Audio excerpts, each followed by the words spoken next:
Shorn of all political and economic rhetoric, bankers are often the best people to get a strong financial sense of the state of the Indian economy.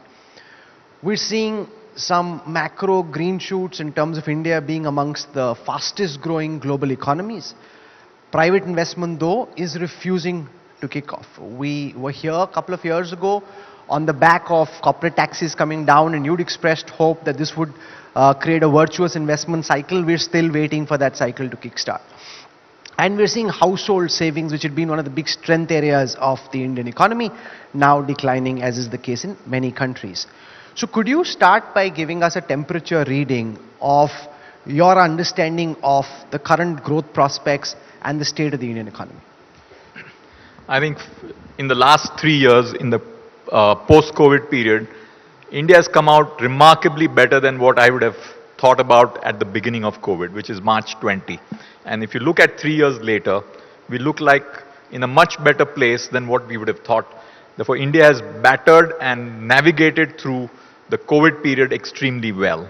Simultaneously, if you look at the Russia-Ukraine situation, India has once again positioned itself so beautifully from a geopolitical point of view, and actually Indian economics getting lower energy for India, at the same time standing up in the world to say India will think for its own interests versus anything else.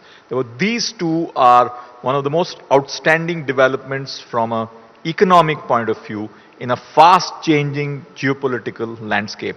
And kudos to all of us in this country, and particularly to all the policymakers and the government for really bringing us and navigating us through what was clearly 3 years of turbulence. And therefore, I do believe from a temperature check point of view, India is in a good place. However, the world is not in such a good place. And the reason I say it is because the US has lived off the world's money for a long time, because most of the countries around the world keep their surpluses with the US. And therefore, US gets all the money being the reserve currency. And at the same time, US deficits are very high. And you've seen from zero interest rates now in US have moved up more than 500 basis points and don't seem to be stopping. And the world's reserve currency, if it pays 5.5% on its money overnight, then the rest of the world has to adjust on the interest rate. So that is one part. Second is China. I frankly cannot figure out what is really happening inside China. And the latest Evergrande situation, which is a large real estate developer in China, has gone bust. They did not take quick action. It was a problem 2 years ago. Let it fester for a long time. And the Chinese economy is not in a shape which I think it should be for getting the world out of trouble. And then, of course, you have the Russia, all the other issues.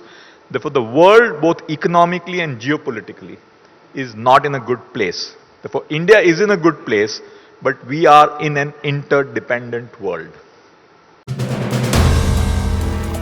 If you like the video, do like, comment, share and subscribe.